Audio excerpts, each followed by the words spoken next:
All right, today I'm going to teach you how to book a magician for your event. Now, I'm going to explain this. Not all magicians are a one-size-fits-all. It is a lot of different variables, and I'm going to go over that in this video. So first things first, my name is Keelanwendorf. I'm a magician. I've been doing magic since first grade, but I've been doing shows since about middle school. So I've been doing magic for roughly 15 years professionally, I would say. Maybe more. I don't know. I don't want to do the math on that right now, but I want to just explain how I got here. So I was Googling a little bit on just booking. I was trying to figure out, hey, how can I better my bookings, get more, maybe not in this area, but a different area. And I Googled how to book a magician, and there really wasn't a lot of info on it. It was just a bunch of forums stating, hey, this, that, and the other. There wasn't really much kind of to base off of. So I wanted to kind of create like a guideline for people who are booking magicians and maybe reverse engineer this for magicians. So if you're a magician watching this, this is kind of the ideas and questions I ask to help better get people what they need for their shows. So yeah, magicians aren't a one-size-fits-all. They have a lot of different styles, but we're gonna go over the first question that should be always asked from both parties, and that is, what type of events are we going to? What are we doing? So we have birthday parties, which is like one of the biggest ones. We have corporate events. Sometimes there's weddings. What type of event are you captivating everybody with? What are you trying to bring everybody to? So that is one of the bigger questions. I actually have a list over here. Let me grab my handy dandy list. So what kind of event is it? Is it a festival? Is it a birthday party? Is it a, anything of that nature? Most of them are going to be birthday parties. And one thing you do need to understand too when booking for a magician is not every magician is a kid's magician. I'm gonna get that out the way right now.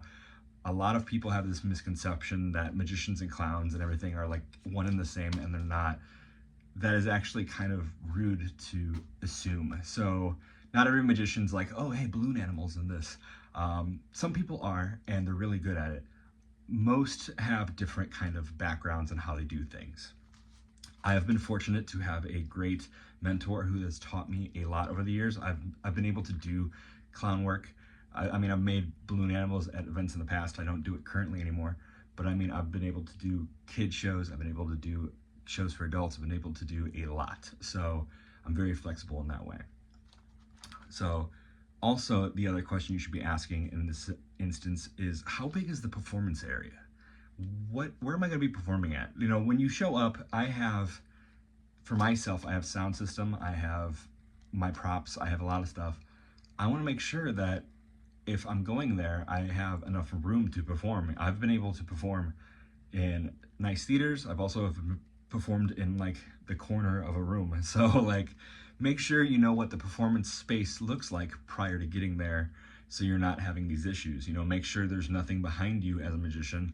I've performed in rooms where there's mirrors behind me, and it's like, I did it, nailed it, but that's something you kind of want to just look for when you're doing these things.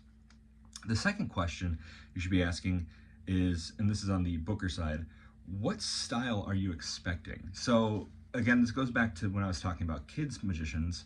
Are you looking up for a close-up show? Are you looking for strolling magic? These are the types of things I would say are for more festivals and corporate events in some instances. Close-up and strolling are more card tricks, coins, things of that nature where you don't need a stage. You can kind of just mingle within the crowd. So the crowd can do whatever they want for the event. I've done grand opening events where I'm not particularly performing on stage. I'm just walking around going, hey, I've been hired here by so-and-so, and we're going to do a little bit of magic. Do you mind if I show you something very quick? Do a quick trick, and then move on to the next group of people. And then you're gonna get into parlor and stage. So parlor is a smaller version of stage, I feel. So parlor is more, I would say, in that birthday party realm where it's a smaller room. You're not going to be doing theatricals. Stage, however, can be split into two options. And let me explain this. I call it the rich magician and the average magician. So I can do stage shows myself. These stage shows are going to be more interactive, have a little bit more flair to them. And then there's the rich magician, which has the bigger props, like cutting people in half, making a helicopter appear, that kind of show. So make sure, I know if you're on that kind of budget, you know what to look for the most part. So if you're getting that kind of stage show, you know that you're going to be spending a lot more money than the average everyday person. Again, there's also the kid shows. Make sure, ask the magician, you know, do you do kid shows? How long is your kid show? That's another thing. What is the length of the show? Sometimes for the most part, I do 45 minutes to an hour. I feel like it's a great sweet spot.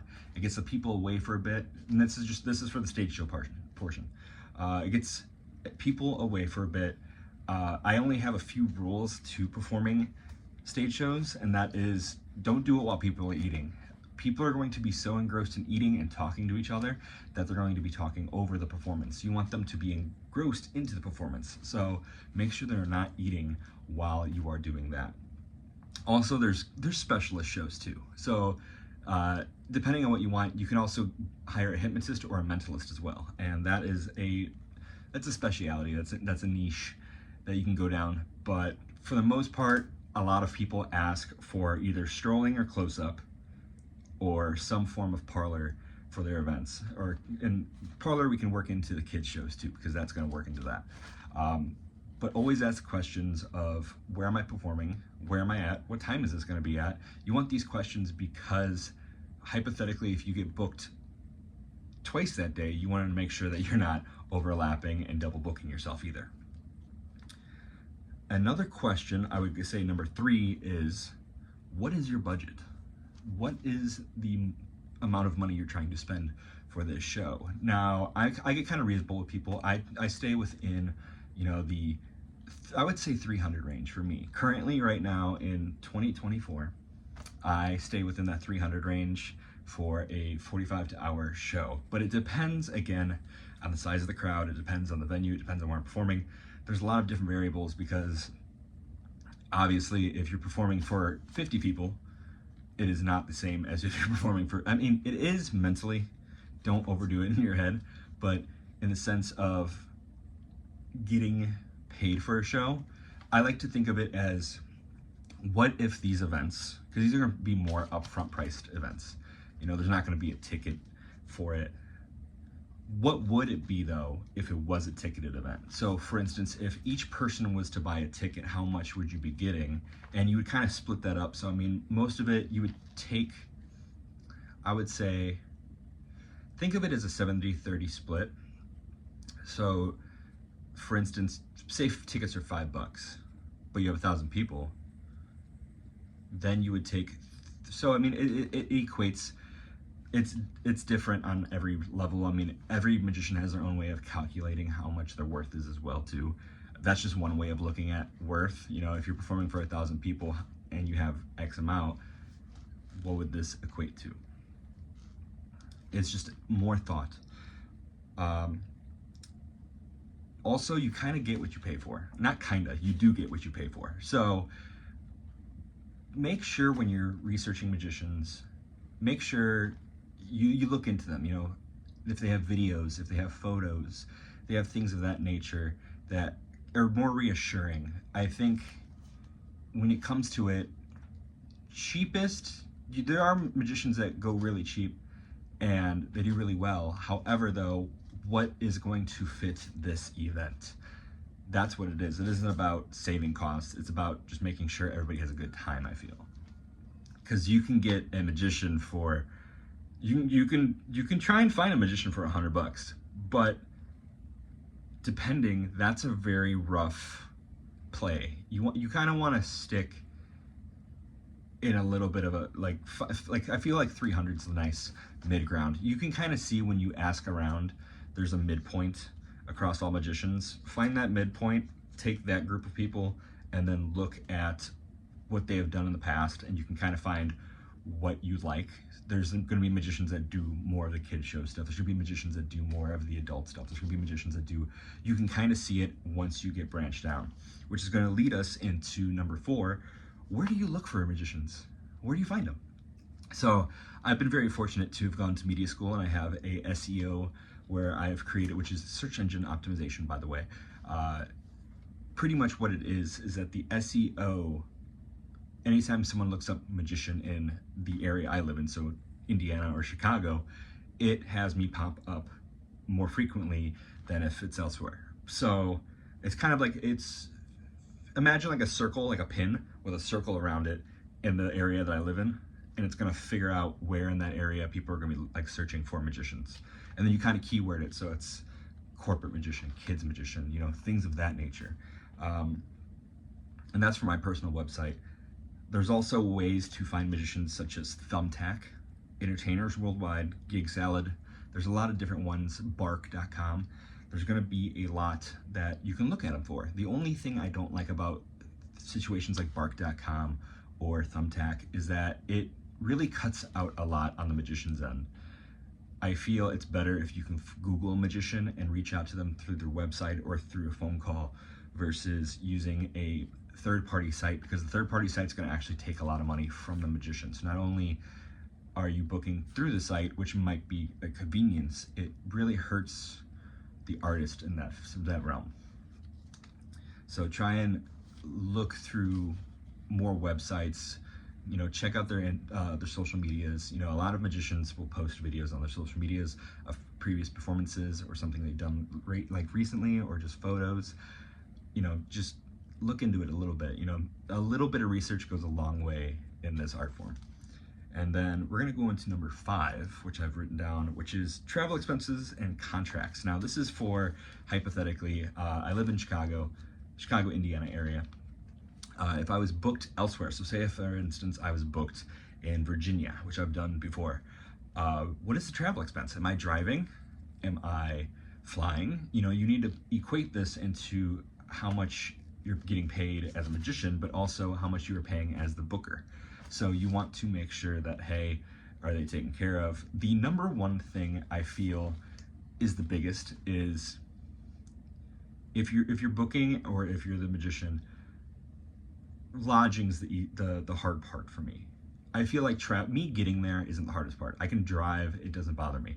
It's the lodging, making sure I have a hotel room for the night so I can drive back the next day, or if I can sleep in the car. Actually, fun fact, I've done this before and this is a really good thing to try. However, be very safe if you try doing this, is get a Planet Fitness membership. Get a Planet Fitness membership, do your show, drive to a Planet Fitness, sleep in the back parking lot in your car, and then go into Planet Fitness in the morning, take a shower, hit the road again.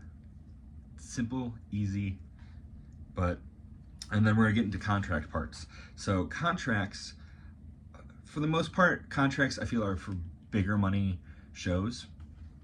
You want kind of an incentive. I feel most shows are kind of just a gentlemanly, or I wouldn't say gentlemanly, but just pretty much it's a cordial agreement. Hey, I'm gonna come by, I'm gonna do a show for X amount. It'd be at this time for 45 minutes to an hour. I can also sprinkle in a little bit of close-up magic afterwards just to kind of get people going. And then that's also a perfect time to hand out business cards. That way you get more shows. So always get business cards and hand them out after shows too. But for the contracting part, you want to make sure that you have an invoice, you have a contract, and you want to have, possibly for the bigger shows, or even all shows at this point, is a down payment. You want something, so for instance, if my show is $300, at least have a down payment of $50. That way you're locked into the show. As if you're a booker, you're locked into the show, and as the entertainer, it's a safety measure. Even if they cancel on you, you still get $50. The reasoning for this is I have done shows where I've had people cancel last minute and it has cost me a lot.